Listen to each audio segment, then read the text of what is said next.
골로새서를 계속해서 살펴보고 있습니다. 골로새서는 이미 여러분이 알고 계시겠지만 옥중서신, 사도 바울이 감옥에서 쓴 서신으로 그렇게 알려져 있습니다. 옥중서신이 4권이 있는데 대표적으로 에베소서, 빌립보, 골로새서 그리고 빌레몬서가 있습니다.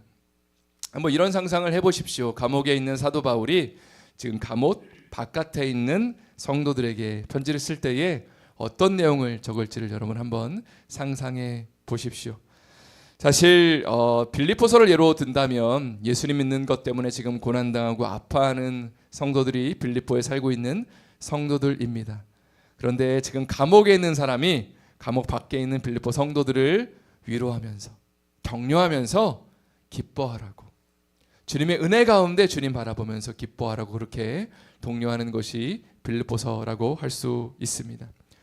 또 에베소서는 하나님의 예정에 대해서, 또 교회가 무엇인지, 교회 레노에 대해서 주로 쓴 책이라고 할 수 있고요. 우리가 살펴보고 있는 골로새서는 교회의 머리 대신 예수 그리스도가 누구신가, 또 그 예수님이 우리를 위해서 무엇을 하셨고 우리가 이제 그 예수님 앞에서 어떻게 행해야 되는가를 다루고 있는 책이 바로 골로새서입니다.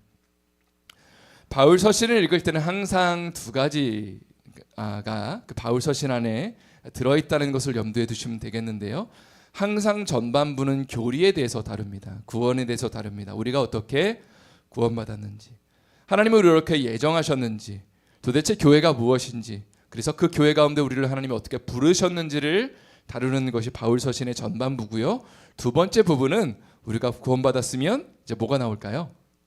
어떻게 살아야 되는지, 우리가 어떻게 주님 앞에서 행해야 되는지에 대한 그런 부분이 등장하는 것이 바울 서신의 두 번째 부분입니다.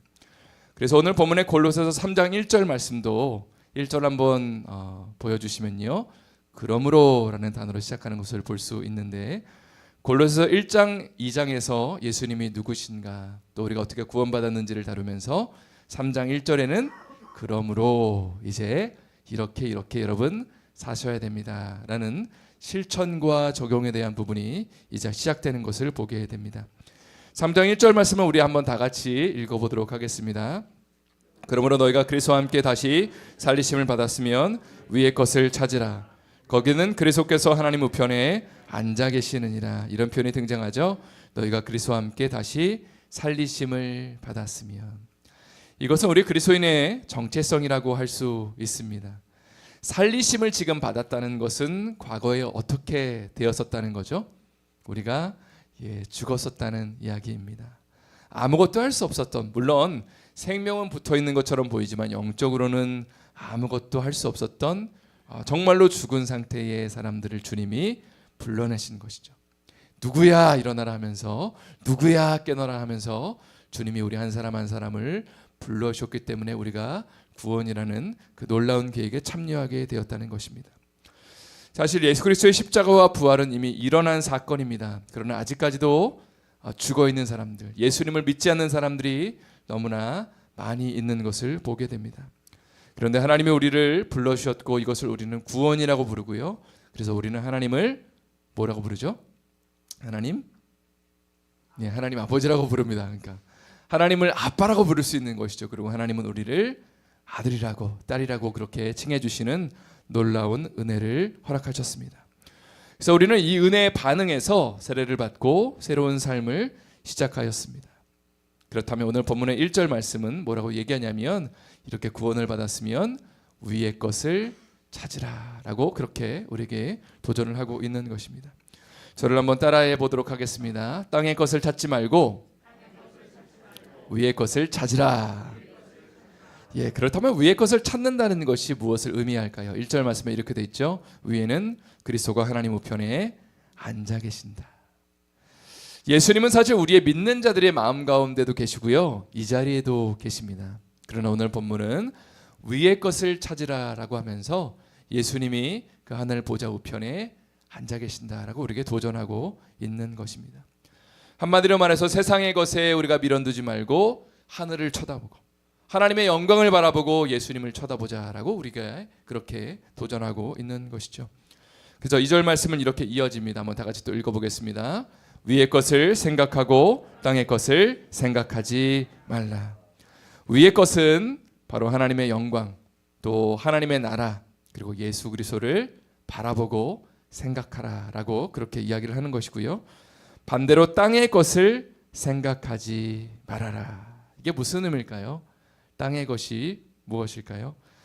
마태복음 16장에 보면 베드로가 예수님께 놀라운 계획을 하는 그런 장면을 우리가 보게 됩니다. 베드로가 이런 고백을 하죠. 주는 그리스도시요. 아직 말씀을 띄워주시면 안 됩니다. 예, 주는 그리스도시요 살아계신 하나님의 아들입니다 라고 그렇게 이야기를 하니까 예수님이 칭찬을 하십니다. 바요나시마나 내가 복이 있다. 이를 내게 알게 하니는 혈육이 아니요 하늘에 계신 내 아버지다 라고 말씀하시면서 그를 반석이라고 칭하시고 그 반석 위에 내가 교회를 세우겠다라고 주님께서 축복하십니다. 그리고 예수님이 비로소 이때부터 내가 십자가에서 죽을 거다라고 말씀을 하시고요. 그때 베드로가 어떻게 반응하죠? 예수님 절대로 안 됩니다. 무슨 소리입니까? 저랑 여기서 천년만년 같이 사셔야죠. 예루살렘에 입성하셔서 왕이 되셔야 되는 분이 죽음이 웬 말입니까? 라고 그렇게 주님을 설득하면서 화를 내는 장면을 보게 됩니다. 그때에 예수님이 하시는 말씀, 이제 띄워주십시오. 마태복음 16장 23절의 말씀 한번 다 같이 읽어보도록 하겠습니다.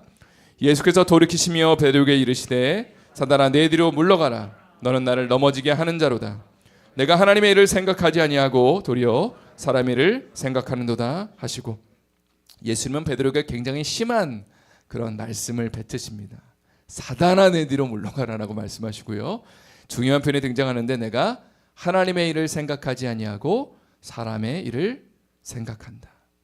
오늘 본문의 표현에 의하면 하늘의 것을 생각하지 않고 땅의 것을 생각한다라고도 바꿀 수 있을 것 같습니다.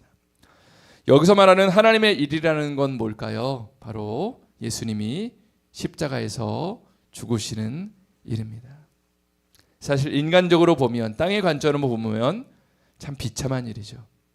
있어서는 안 되는 일이죠. 우리가 죽어야 되고 우리가 없어져야 되는 일이기 때문에 그렇습니다. 그러나 하늘의 관점에서 본다면 예수님의 죽음을 통해서 수많은 사람들이 주님 앞에 구원받게 되고 하나님을 아버지라고 부르게 되고 우리가 구원받는 우리 같은 이방인이 주님을 바라볼 수 있게 되는 놀라운 그 영광스러운 역사가 바로 십자가의 죽음, 이것이 바로 하늘의 일을 하나님이 기뻐하시는 일이었습니다. 반면에 예수님의 말씀처럼 사람의 일을 생각한다는 것은 무엇을 의미할까요? 예수님이 이 땅 가운데 오셨지만 죽지 않으시고 베드로와 함께 오래오래 한 100년 정도 사시는 것을 의미할 것입니다. 언뜻 보기에는 화려하고 좋은 삶이죠. 성공을 보장하는 삶처럼 보입니다. 그러나 예수님은 이것이 사람의 일이다. 이것으로는 사람들을 구원할 수 없다. 영원한 생명을 맛볼 수 없다라고 주님이 말씀하시는 것입니다. 자, 오늘 본문으로 돌아온다면 구원받는 사람들에게 하늘의 일은 무엇일까요? 위의 것을 찾는 것은 무엇일까요? 그것은 바로 천국을 소망하며 사는 것입니다. 세상의 것이 전부가 아니라는 것을 믿는 것이고 무엇보다 예수님이 하신 것처럼 예수님이 하나님의 일을 생각하시는 것처럼 십자가를 지고 나를 부인하고 주님을 바라보며 이 하루를 살아가는 것이 주님이 기뻐하시는 하늘의 일이라는 것이죠. 반면에 땅의 일은 땅의 소망을 가지고 사는 것입니다. 세상의 삶이 전부인 것처럼 하나님이 기뻐하시는 것들을 생각하지 않고 인간적인 관점을 가지고 하루하루 먹고 사는 것을 고민하는 것, 주님을 따르지 않는 것, 나의 생각과 자아를 따르는 것이 바로 땅의 일입니다. 이어서 오늘 본문의 3절 말씀은 우리가 왜 이런 삶을 살아야 되는지를 알려주면서 도전하고 있죠. 3절 말씀 한번 다 같이 또 읽어보도록 하겠습니다. 시작. 이는 너희가 죽었고 너희 생명이 그리스도와 함께 하나님 안에 감추어졌음이라. 아주 중요한 표현이 등장합니다. 이는 너희가 죽었다. 사실 우리가 살아있잖아요. 그런데 우리를 향해서 죽었다라고 그렇게 선언하고 있습니다.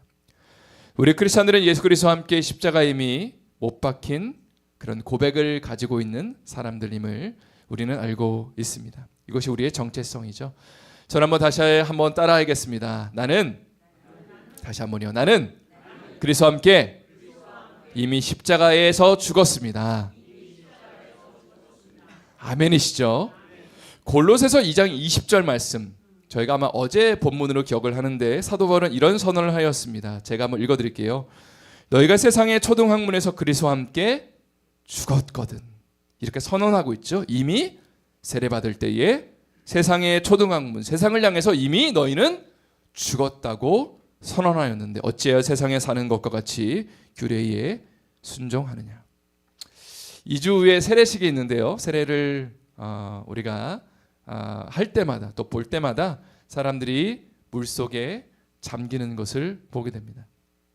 저는 중학교 1학년 때 세례를 받았습니다. 사실은 제가 침례교회 당시에는 다니고 있었기 때문에 침례를 받았습니다.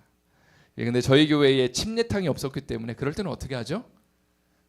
뭐 강가 같은 데서 가서 침례를 받기도 하고 혹은 수영장이나 목욕탕을 빌려서 저희가 당시에 오피스텔 3층에 저희 교회가 있었기 때문에 지하에 하바드 목욕탕이 있었습니다. 그래서 그 하바드 목욕탕을 빌려서 주일날 저녁 때 이제 침례를 받았던 기억이 있습니다. 중학교 1학년 때 사실 어떤 마음으로 침례를 받았을까요? 남들이 다 받으니까 나도 받자. 사실 이런 마음은 아니었고요.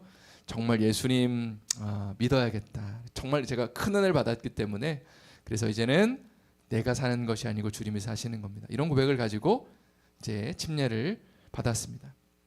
우리가 사실 물속에 들어갈 때 이런 고백을 하는 거죠. 내가 예수님과 함께 이제는 죽었습니다. 내가 주인 되었던 삶 이제는 살지 않을게요. 이렇게 고백하잖아요. 그리고 물속에서 나올 때 이제는 내가 예수님과 함께 살게 되었습니다. 라고 고백하는 것이 바로 침례, 세례의 의미입니다. 그래서 오늘 본문의 3절 말씀에 있는 너희가 이미 죽었다. 근데 사실 골로새 성도들은 살아서 지금 이 편지를 읽고 있습니다. 그런데 왜 죽었다고 표현한다고 그랬죠? 세례를 받을 때에 이렇게 고백을 했기 때문이에요. 나는 이미 예수님과 함께 죽었습니다. 나의 옛자, 나의 주인된 삶은 예수님과 함께 이제는 죽고 예수님이 내 삶의 주인이시고 왕이십니다. 주님 말씀하시면 나는 사는 존재가 되었습니다. 주님의 명령에만 순종하는 존재가 되었습니다. 라고 고백하기 때문에 우리가 이미 죽었고 주님과 함께 살았다고 지금 사도 바울은 이야기를 하고 있는 것이죠. 그런데 세상에 대해서 죽은 사람들이 왜 세상을 자꾸 쳐다보냐고 지금 이야기하고 있습니다. 세상에 대해서 이미 죽었다고 말한 사람들이 왜 자신의 생각과 정욕을 따라 살고 있냐고 지금 골로새 성도들에게 그리고 우리를 향해서 도전하고 있는 것입니다. 3절 말씀을 다시 한번 보면요. 제가 다시 한번 읽어드릴게요. 이는 너희가 죽었고 그 다음에 너희 생명이 그리스도와 함께 하나님 안에 감추어졌음이라. 재밌는 대조가 지금 여기 이 편에 이 말씀에 등장하고 있습니다. 앞에서는 죽었다고 나오는데 죽으면 생명이 없어진 거잖아요. 그죠? 근데 그 뒤에서는 너희의 생명이 다시 살아나게 되었다. 이렇게 표현하는 거죠. 그리스도와 함께 죽으면 억울한 것 같습니다. 참 어려운 것 같습니다. 내 삶이. 그러나 죽으면 끝나는 것이 아니라 어떻게 되는 거예요? 하나님 안에서 새로운 생명이 우리의 삶에 일어나게 되는 거죠. 그러나 그 생명이 잘 보이지가 않아서 뭐라고 표현하냐면 하나님 안에서 지금 감춰져 있는 것이다. 이렇게 표현하는 것이죠. 그러나 그 생명의 가장 큰 특징과 영광은 그리스도와 함께 있는 것이다. 우리가 영원한 생명을 누리는 삶의 가장 큰 핵심은 무엇이냐면 우리가 그리스도와 함께 하루를 거하는 것입니다.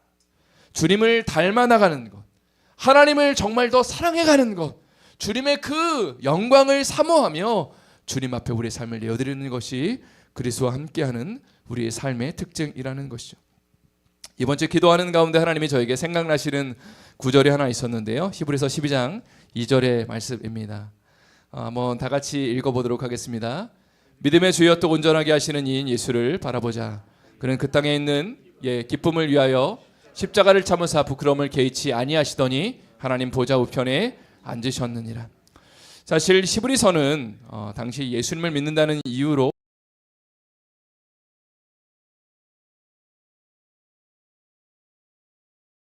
성도들을 향해서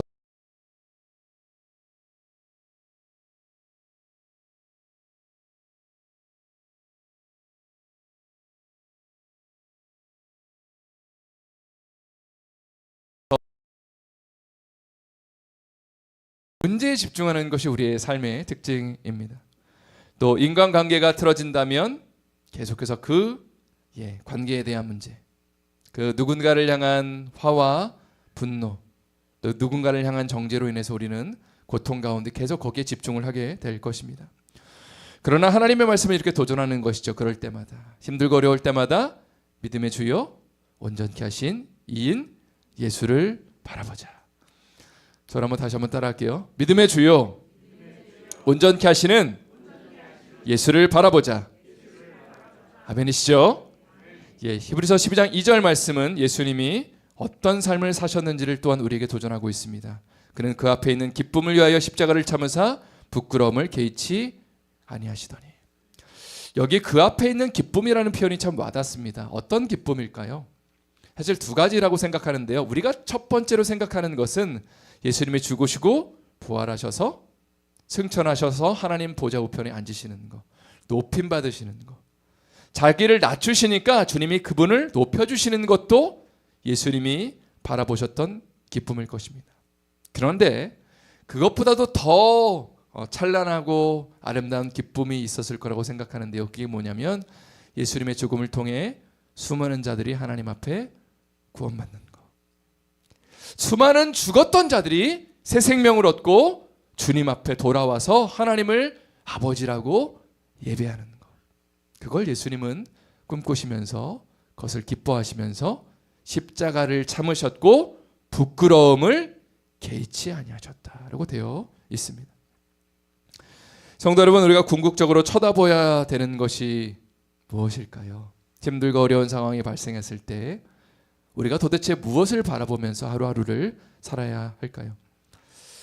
내년부터 담임 목사가 되어야 되는 참 쉽지 않은 무거운 짐을 이제 지는 연습을 조금씩 하고 있습니다. 기도도 되고 두렵고 떨리는 마음으로 두 가지 마음을 가지고 하루하루를 지금 기도하면서 살고 있습니다. 근데 오늘 본문은 이렇게 도전하는 것이죠. 믿음의 주여 온전케 하시는 이인 예수를 바라봐라. 그리고 주님에게 도전하시는 거예요. 그 앞에 있는 기쁨을 위하여 십자가를 참고 부끄러움을 개의치 않는 삶을 살려고 주님이 말씀하시는 것이죠. 목회라는 것은 홍 목사님이 자주 말씀하시는 것처럼 하나님이 목사를 잡는 게 목회다, 이런 표현을 하신 적이 있습니다. 쉽지 않은 것이죠. 그러나 그럴 때마다 사람 바라보지 않고 하나님 바라봐야 되는 이유는 그 앞에 있는 기쁨이 있기 때문에 그렇습니다. 그 기쁨은요, 두 가지라고 말씀드렸죠. 물론 하나님이 제가 힘들고 어려울 때 십자가를 지고 참으면 주님이 저를 높여주시고 저에게 영광을 분명히 부으실 것도 기쁨입니다. 그러나 더 근본적인 기쁨은 그걸 통해 죽은 자들이 살아나는 것이죠. 정말 잃어버린 생명을 주님 앞에 건져내는 것. 수많은 사람들이 정말 그 목회 현장 가운데 주님을 고백하고 예수님을 온전히 높여드리고 자신의 삶을 주 앞에 온전히 헌신하는 것을 보는 것, 그것이 우리의 삶에, 저의 삶 가운데 가장 큰 기쁨이라는 것입니다. 여러분의 삶도 마찬가지입니다. 힘들고 어려운 문제가 있을 때 이것을 바라보지 마시고 믿음의 주여 온전케 하신 예수님을 바라보십시오. 문제를 참고 인내하는 이유는 우리의 삶 가운데 물론 영원한 천국에 대한 약속이 있기 때문에 그렇습니다. 하나님은 우리의 삶을 높여주시고 우리의 삶을 축복하실 것이기 때문에 그렇습니다. 그러나 더 나아가서는 우리의 참음과 인내를 통해서 누군가가, 우리의 자녀들이, 우리의 배우자들이, 혹은 우리의 목원들이, 우리 주변에 있는 성도들이 주님을 알게 될 것이기 때문에 내가 기도하는 가운데 무릎 꿇는 가운데 십자가를 지고 오늘도 부끄러움을 개의치 않고 주님을 바라보며 나갈 때에 우리 주변에 있는 누군가가 주님 앞에 나오게 되고 하나님의 영광을 볼 것이기 때문에 그걸 위해 예수님이 참으시고 끝까지 십자가를 지었다면 우리도 하늘의 것을 생각하고 그리고 주님을 바라봐야 된다고 그렇게 도전하는 것이죠. 이런 은혜와 축복 우리 삶 가운데 넘쳐날 수 있기를 예수님의 이름으로 축원드립니다. 이제 5절 말씀을 한번 다 같이 읽어보도록 하겠습니다. 5절 말씀 읽겠습니다. 그러므로 땅에 있는 지체를 죽이라. 곧 음란과 부정과 사욕과 악한 정욕과 탐심이니 탐심은 우상 숭배니라. 5절 말씀은 그러므로가 또 한 번 등장합니다. 앞에서 위의 것을 찾고 땅의 것을 찾지 말라라고 얘기하면서 그럼 도대체 이게 어떤 삶이에요? 라고 질문이 들어오는 것을 염두에 두고 이제 그러므로 이렇게 땅의 것을 죽이고 하늘의 것을 찾아라 라고 이야기하는 것이 5절 말씀입니다. 땅의 지체를 죽이라고 되어 있는데 구원받기 전에 우리의 삶에 있었던 옛 자아들, 본성들을 죽이라고 되어 있습니다. 음란과 부정과 사욕과 악한 정욕과 탐심인데 탐심은 곧 우상 숭배다. 오늘 본문을 이렇게도 해석이 가능합니다.